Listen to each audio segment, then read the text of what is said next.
Hello, dear students. I welcome you all on behalf of Sri Jayendra Rank Zone classes. Dear student, in continuation of the chapter that is Morphology of Flowering Plant, class 11th chapter, in today's lecture, we are going to discuss a new topic that is seed. See, we know that when ovary get matured, it is going to form a fruit. But within ovary, the ovules are present, and when ovule get matured, they are going to form a seed. So this seed, if we talk, is nothing but ripened ovary. Seed is nothing but ripened ovary. Sorry, we can say ripened ovule actually. It is not ovary because fruit is the ovary.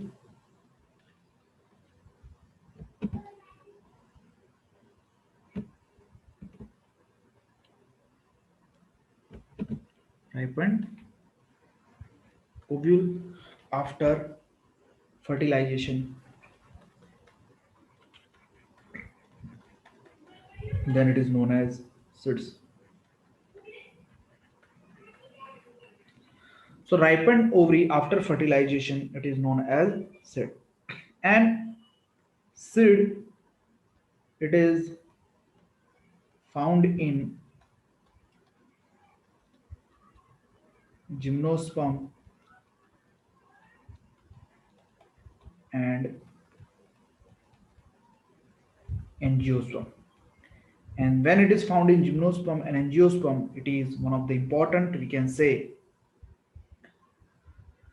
it is one of the important characteristic of this spermatophytes. There are the gymnosperm and angiosperm. Now, if we talk about parts of seed,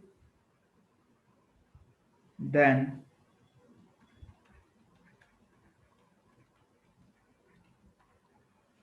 when we discuss a parts of seed, we come to know about the first part, that is seed coat. And this seed coat, we know that it is a outer protective covering. It is outer protective covering. It is outer protective covering of seed. Okay. And this seed coat developed from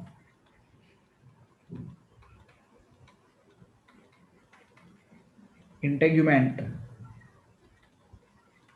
of ovule. Okay.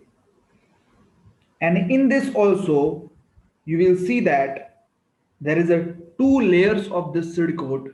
This seed coat is has a two layer, and in this there is a outer seed coat. The outer seed coat layer is known as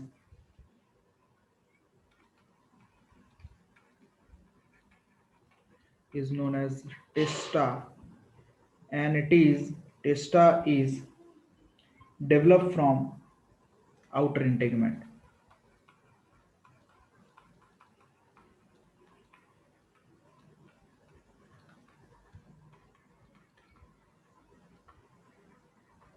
Developing from outer integument.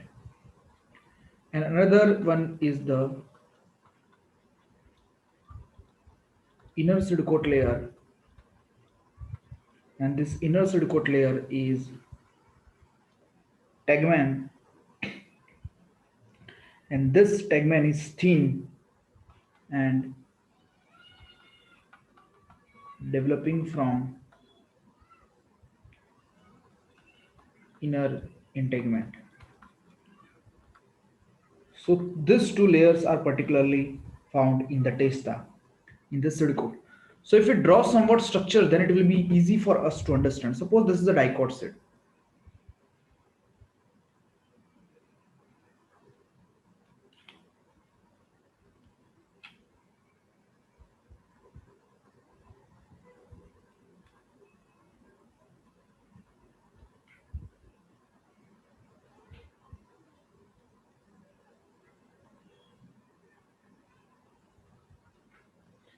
And this two seed coat if we talk, it has a outer seed coat that is testa,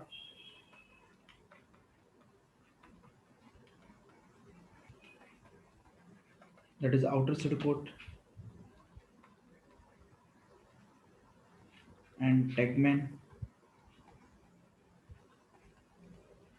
that is inner seed coat. These two type of seed coat are found. Okay. Now in seeds on outer particular part or on the outer seed coat, you will see one particular presence of pore and you will see the presence of one scar. Okay.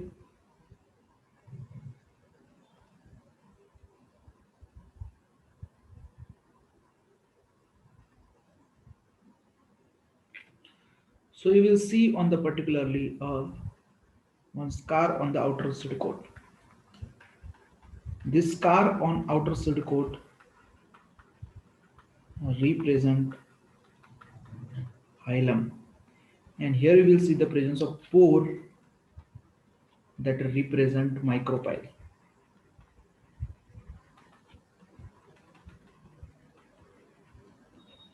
And this pore which represent a micropyle that facilitates the entry of water and oxygen inside, and within this you will see and scar is present which is represent a hilum on the seed coat, and through this what particular scar on a seed coat, through which the developing seed coat, through which the developing seeds actually are attached to the fruit.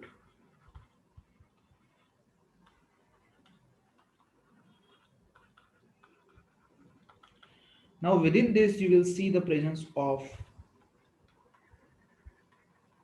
embryo, and within some seeds you will see the presence of endosperm. So the second part which is important apart from the seed coat, that is the embryo. So now we are going to discuss the embryo. Okay. So let's discuss this in detail.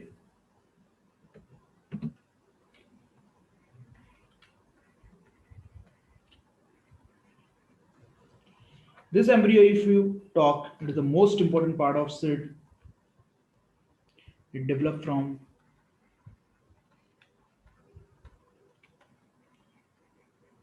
zygote, and this embryo represent a tiny future plant. Okay. Now in this embryo, when we see the structure, if it is a dicot in embryo, if we see the dicot embryo, then you will see this type of structure.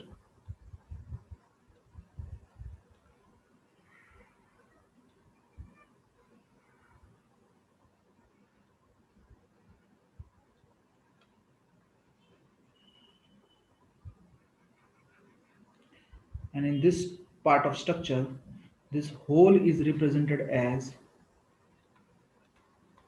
embryonal axis. This embryonal axis is also known as tigellum. What is known as tigellum? So it is an embryonal axis or a main axis which is present in the embryo, and now to which one or two cotyledon are attached. So this is the cotyledon. If it is a dicot set, then there are two cotyledon which are attached to it. If it is a monocot set, then is a one cylindrical cotyledon is attached. Now this, the lower tip part of this embryonal axis, that is known as radicle, and this uppermost tip part of the embryonal axis, it is known as plumule. This plumule give rise to shoot, and this radicle give rise to root.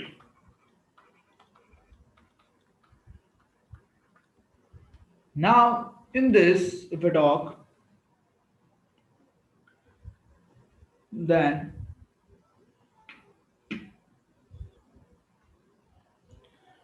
if you see, this is the point of attachment of what? Cotyledon, and this is the radicle. The part of embryonal axis between the point of attachment of cotyledon and the radicle, it is known as hypocotyle.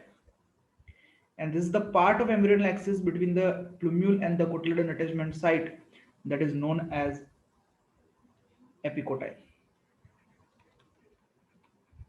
So it is part of tigellum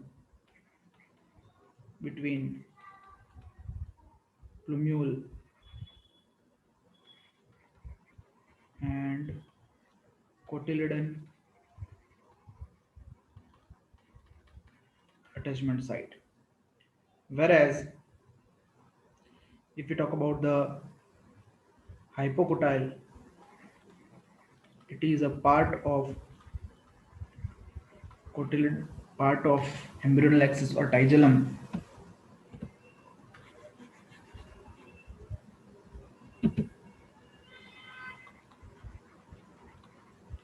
sorry, it is part of tigellum. I'm writing cotyledon again.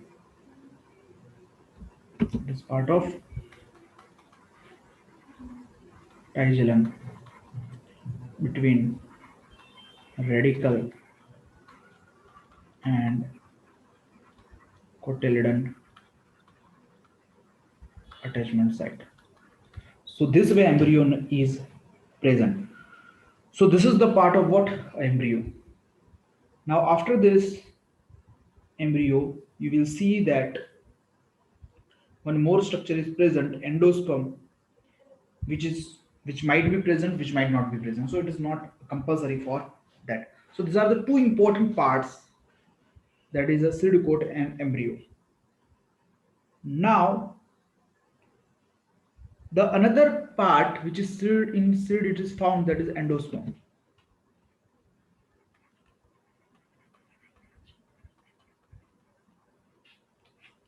Endosperm, it is a nutritive tissue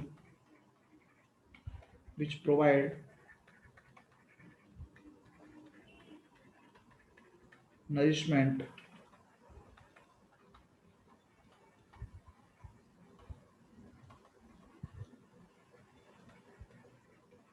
to developing embryo. It provides nourishment to the developing embryo, and it is an endosperm. Now this endosperm, it triploid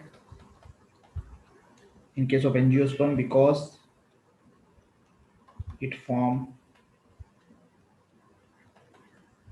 after fertilization. And this endosperm, which is a nutritive tissue which may be present in some of the seeds, or it get consumed by the embryo. So based on this, the presence or absence of endosperm, the seeds are of two types.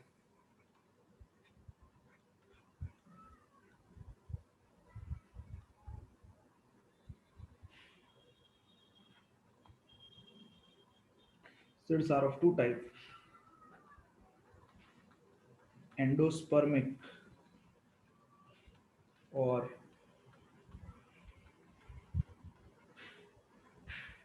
albuminous seed, and non-endospermic or X-albuminous seed. When we talk about endospermic seed, when we talk about endospermic seed or albuminous seed, then endosperm here do not get consumed. So embryo do not or does not consume all endosperm, does not consume all endosperm. So it present in mature seeds. So if after the complete development of embryo, still endosperm is persistent in the seed, then this type of seed are known as endospermic seed. So such endospermic seed or albuminous seed are known as albuminous seed because in endosperm the protein which is more present, that is albumin, so it is known as endospermous spermic seed. Now in this endospermic seed, if we talk about the example, then castor castor is then okay, and apart from this the monocot can be there. So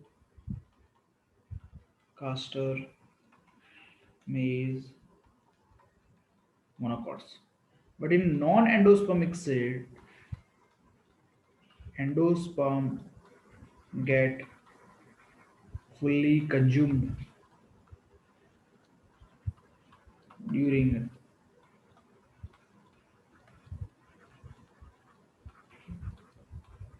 embryo development, then it is known as non-endospermic or X-albuminous seed.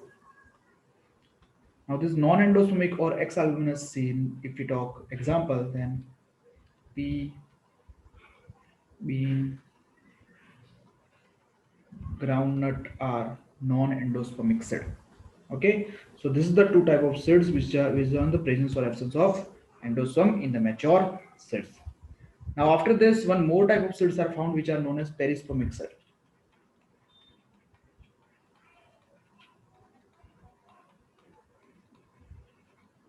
If we talk about perispermic seed, the perispermic seed, if we talk, so usually or mostly nucellus get consumed after fertilization due to the absorption of food by the endosperm and embryo. The nucellus is a part of ovule which is get consumed while the development of this endosperm and the embryo because it is getting consumed freely. But sometimes nucellus remain persistent. So mostly nucellus is consumed after fertilization. Mostly nucellus is consumed after fertilization due to absorption of food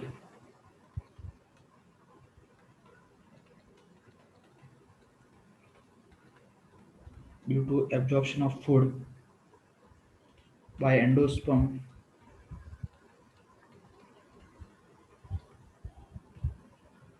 and embryo.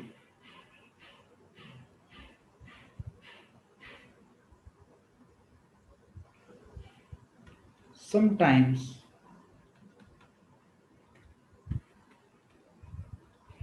nucellus remain persistent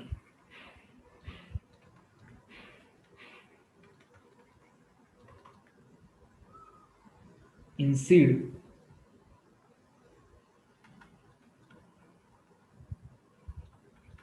then it is known as perisperm.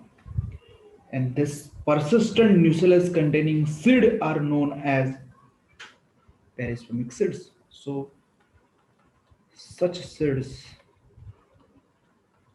are known as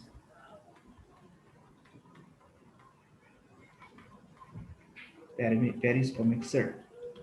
And if you talk about the example, then the example are Piper nigrum,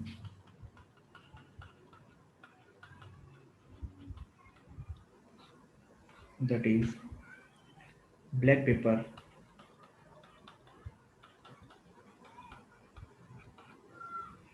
and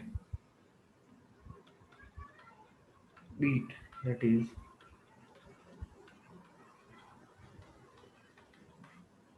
beta vulgaris.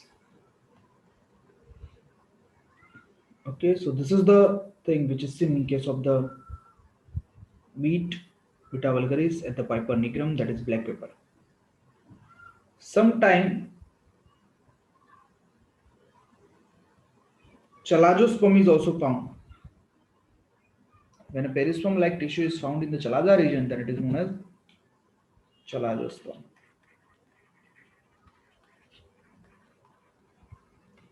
So chalajosperm is a perisperm like tissue in chalaza region, then it is known as chalajosperm. Okay. So this is the all about the what majority dicot seed structures and the we can say the important points with respect to the other important terms which are used here. But in monocot seed, we have to take about the example of monocot seed, that is maize seed, and we need to understand the structure of this maize seed, that is monocot seed.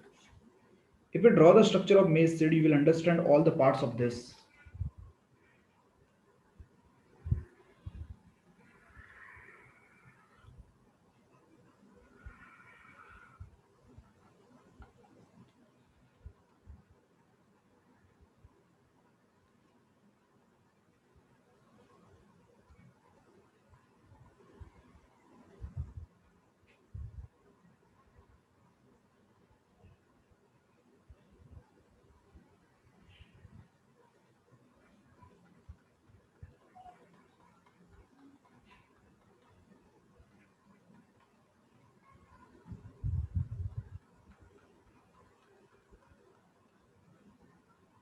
So here you will see this particular structure.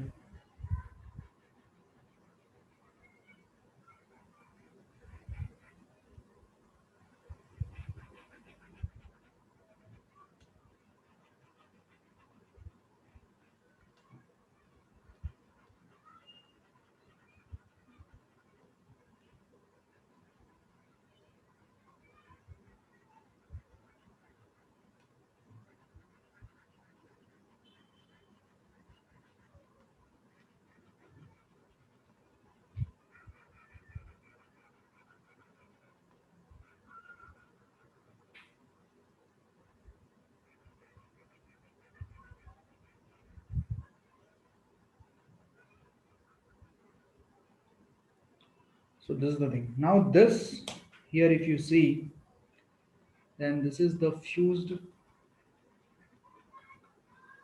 seed coat and fruit wall are seen here. Okay. So fused seed coat and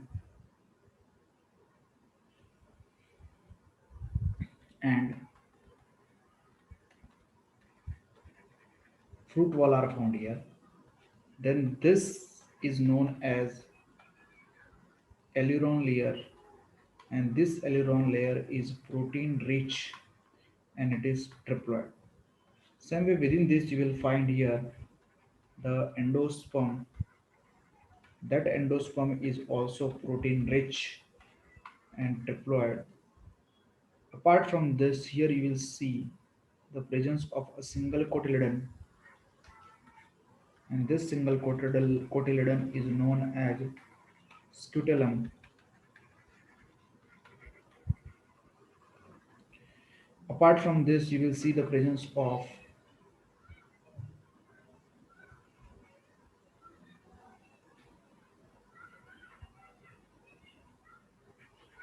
such type of structure you will see.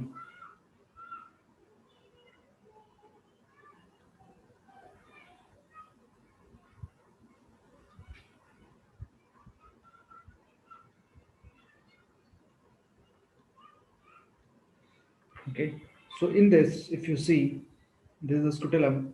Apart from this, here you will see this part, that is a coleoptile, and this coleoptile is a protective covering of this plumule. Same way here, this is representing a radical, and this radical are protected by this protective covering that is known as coleorhiza. So such a way you will see the particular presence of a monocot seed. Okay. In monocot seed, this embryo you will find, and within this embryo there is sometime a presence of small persistent second cotyledon, because evolution says initially dicot plant have evolved, after this monocot plant have evolved. So in dicot there was a two cotyledon in embryo, in monocot there is a single cotyledon in embryo. So the representation of the lost cotyledon is known as epiblast. So epiblast are the nothing but remains of lost second cotyledon in monocot embryo, because in dicot there is a two, but in monocot there is only one cotyledon, that is cotyledon. So the remains of the lost second cotyledon is seen in dicot embryo, and that is represented as epiblast. Okay, so this is all about the what dicot and monocot seed. I hope you understood, dear students. Thank you.